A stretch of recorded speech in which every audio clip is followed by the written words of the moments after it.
very descriptive stories in the Indian culture about the type of jewelry the courtesans used to wear. This one pin, if she pulls, the entire jewelry falls down in one Karma is like this, it's a complex web of chains. But there is just one single pin. Just in case, if you find it, the karmic aspect falls off and you exist as a liberated being.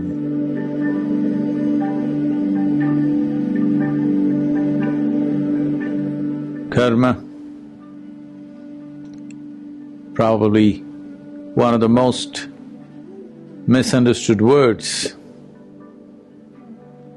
For sure, it's become part of the English lexicon today,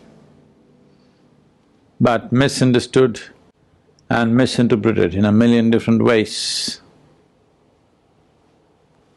A range of things. The very way the nature of karma is just like that, its interpretations.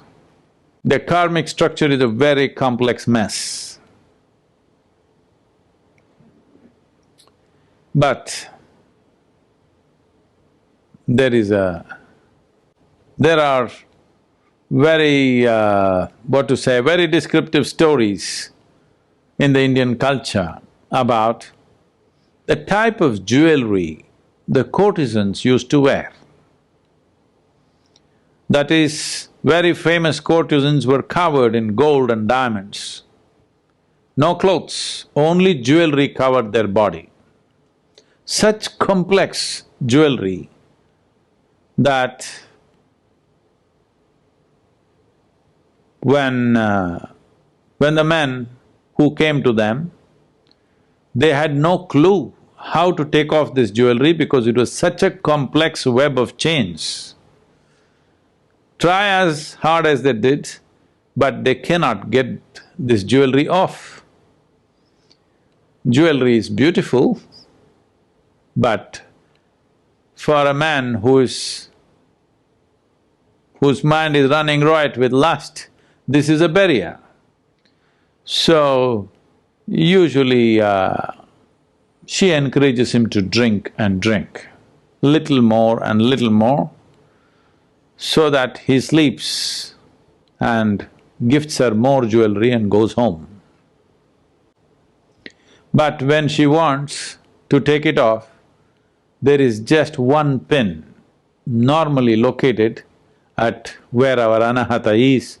This one pin, if she pulls, the entire jewelry falls down in one just like that, it falls down. Karma is like this, it's a complex web of chains.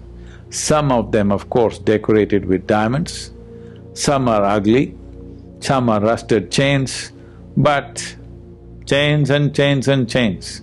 But there is just one single pin. Only because you are not able to consciously find that pin, the fundamental reason let me tell you, the fundamental reason why there is a culture or there is a tradition of depending upon a guru for one's spiritual growth is just this, that you want him to pull the plug when the time is ripe. Because in this complex web of chains, you don't know where the pin is.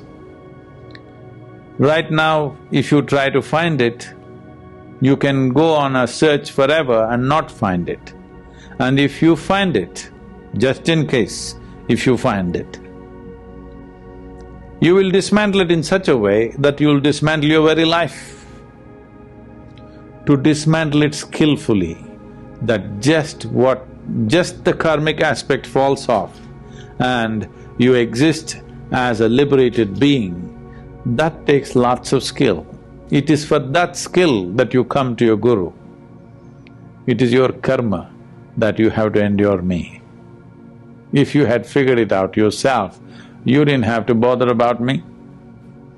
So, Sadhguru, when are you going to pull my plug?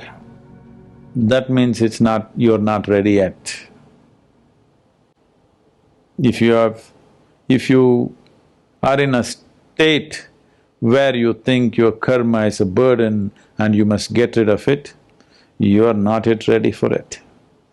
If you come to a state where you have learnt how to transform every memory, conscious and unconscious, pleasant and unpleasant, beautiful and horrendous ones, everything into well-being. If you come to that state, then it'll be good for me to pull the pin. Now if you pull the pin because this is not liberation, this is an escape. There is difference between walking out of this body and committing suicide. They're two different things altogether. Committing suicide means you want to escape a difficult situation. Walking out of this means your term is over, your time is up, so they've released you. These are two different things completely. If you escape from the prison, you will have to run for the rest of your life. But if you're freed from the prison because your term is up, then you're a free man. That's a big difference.